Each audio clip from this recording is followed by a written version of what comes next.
now that you start to see, wow, I always know and sense the right way, at that point, it's time to turn inward and start looking at the sources of what you sense versus the outcome that they bring you.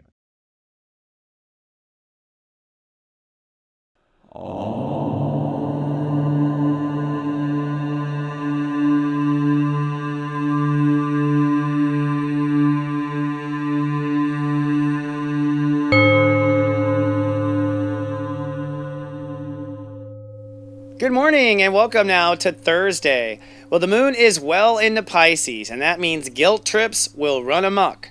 But Sensei has a get out of guilt trip free card. Keep streaming for your Thursday Namaste Today.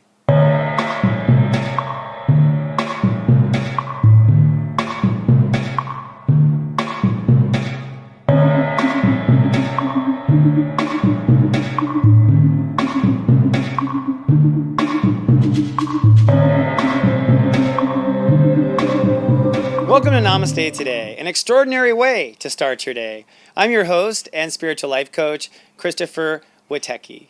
I work in the modality of psychic astrology, and I'm on a personal mission to stand in my heart and help raise the vibration of love and promote harmony and peace on earth. Namaste, my friend, and welcome to Thursday. Well, it's going to be a really wonderfully peaceful day. We're in the aftermath of a lunar eclipse. What were your dreams like last night? Was anything kind of intense? Because today, you're making a quiet commitment to what your heart truly wants. And in your megascope, I'll have 3 steps to make sure you're making the right choice. But first, let's take a look at today's Zodiac weather. This Zodiac weather is for Thursday, August 18th, 2016.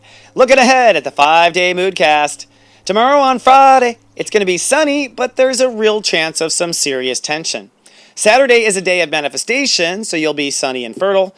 And Sunday is the final test of your heart, so I'm predicting cloudy with a chance of storms. But today, it is sunny and quite peaceful. In fact, so peaceful it might even be a little eerie. Today, the Great Human Walk has reached step 26, Leo. That means the ruling channel today is Channel 8, or I Decide, and that means the ruling planet is Saturn. Now, our emotional focus today is actually seeking self-compassion. The moon is in Act 1 of Pisces, so be careful of guilt trips. And our mental focus is attempting to mastermind the future. Mercury is at step 23, Virgo. So in the next 24 hours, it is time for your heart to commit to what you want. And in your megascope, I'll give you a 3-step checklist to make sure you're choosing the right thing. But first, for a little fun, steep yourself some tea, and let's have our daily tea time.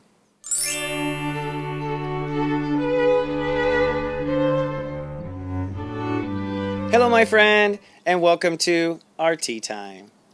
Today's tea time topic is my Sirius soulmates in life. And this is to share with you because we are in Leo. We're all making commitments to what our heart wants. And many of my clients who get readings give me dates of births of people, and they find out that they are soulmates. And the first thing is, I knew it. But one of the things that is definitely a misconception is that we have only one.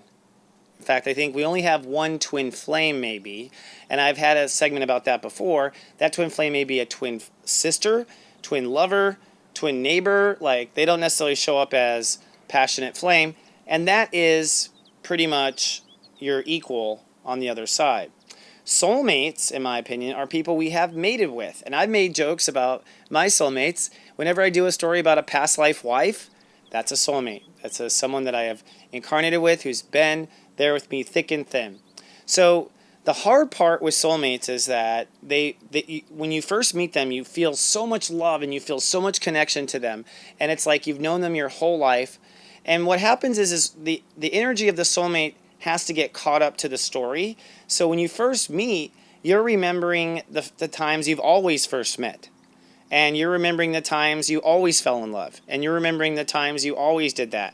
But after you live through those stages, which are totally fun and you should ride like a water slide and enjoy, okay, once that works out, you start to realize why where you guys started thinking you weren't lovers in past lives. Like, or basically you get to where the relationship left off. So if the relationship left off to where you were old farts that like lived till the end and loved each other, but frankly by age 70 were like, I've had enough, like then I found that the soulmate relationship in this life will end up to where like very quickly, as fast as it was amazing passionate, the passion goes away.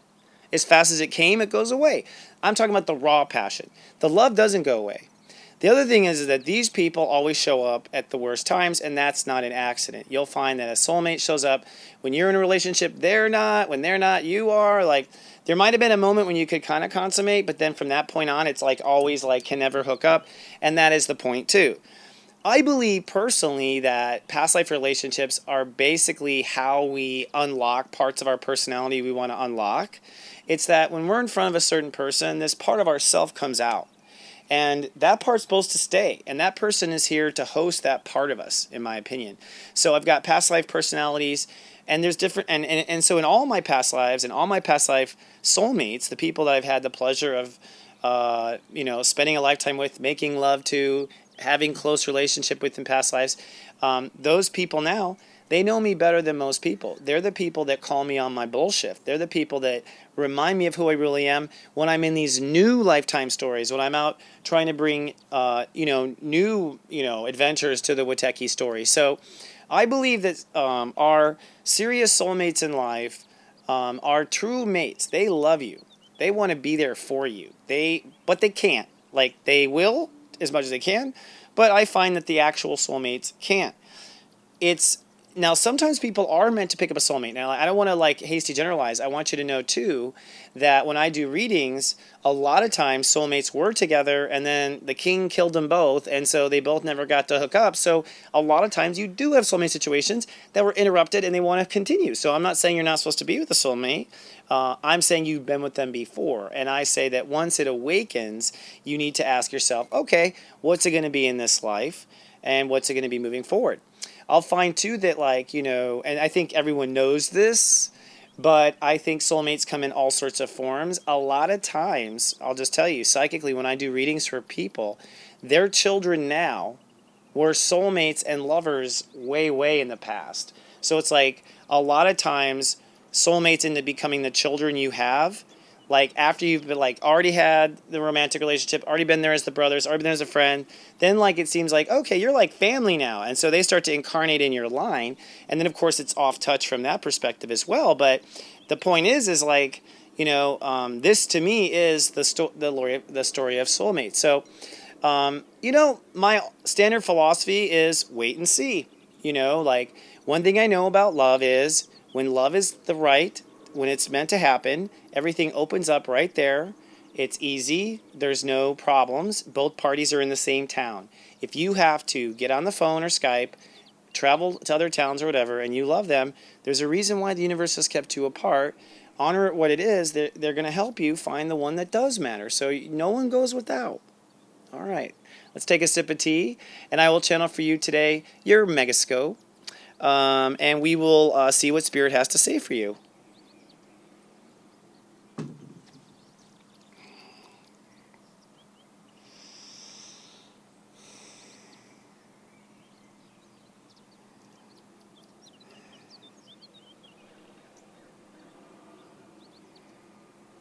Okay, so it's a very quiet day. It's so delicate. The moon is in Pisces today. And so what comes up first actually is guilt, believe it or not. And this is a surprise because I didn't see it until I looked with my third eye to the other side. I didn't see it in the planets, but yeah, it's definitely there. The guilt actually that could come up, we've got a helicopter. The guilt that can come up actually is from you choosing what your heart wants and feeling guilty. So what I thought that what I thought, Spirit is saying, don't feel guilty for your joys and your choices. Don't feel guilty ever. Feeling guilty never serves Spirit whatsoever. Never serves your life or whatever. It's really just a poor man's trick to try to manage your behavior. So because you don't know to say no to yourself and hold true to it, people play guilt trips on themselves. You don't have to do that. Okay, so we have another helicopter going over. This is live TV for me. So, don't get caught up in guilt trips today about having your joy, okay? About pursuing what your heart wants. Don't feel guilty about that whatsoever, is what Spirit says. Now, I have a 3-step heart checklist for you to make sure you can choose the right thing. We are silently deciding today what your heart chooses today, I think, will come. Here's the checklist. Step 1. What does your heart want? Well, that's obvious, but people often go, I want this, but blah, blah, blah. Shut up with the but. Just say your heart wants this. Step 2. Okay, what's the path of least resistance? If your heart wants this, what's the very first, easiest step you can take? Take it. Step 3. What's the most compassionate path for you?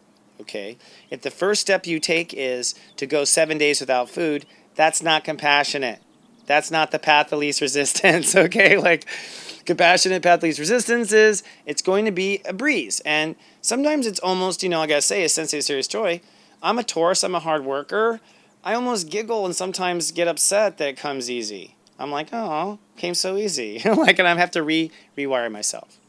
All right, so for those who are watched over my personal Sensei service, which I highly recommend, today in your Daily Zen, I'm going to give you a pep talk on honoring your marriage in your marriages, how to keep from losing yourself in a relationship. And at 3 o'clock, I'm going to talk about and remind you what your heart must always have on earth. So according to your natal data and your astrology, what your heart must always have on earth, I'm going to remind you so you don't give that up. Now, for those who are watching on YouTube, please be kind and do subscribe. I thank you ahead of time. And if you'd like to follow me on Twitter, you can follow me at CWateki. And if you'd like to find out more about the bright star you really are, come on down to SiriusJoy.tv. We have a bright community of light here to shine the way for those who need a little navigation to the heart. Also, right now, I am saying, hey, join my personal Sensei service. Give it a try for $199. That's the last thing I want to say. People who try the service find that, one, they actually draw in more abundance in their life, more job opportunity, more finances, and second, they find less drama in their life. Come see their own comments for yourself. SiriusJoy.tv. All right, friend. Thank you for listening to all that. I love you. I'm so grateful to be of soul service. While you're out there making a quiet decision for who you really are, I'll be in here loving you as always. Live, love, be.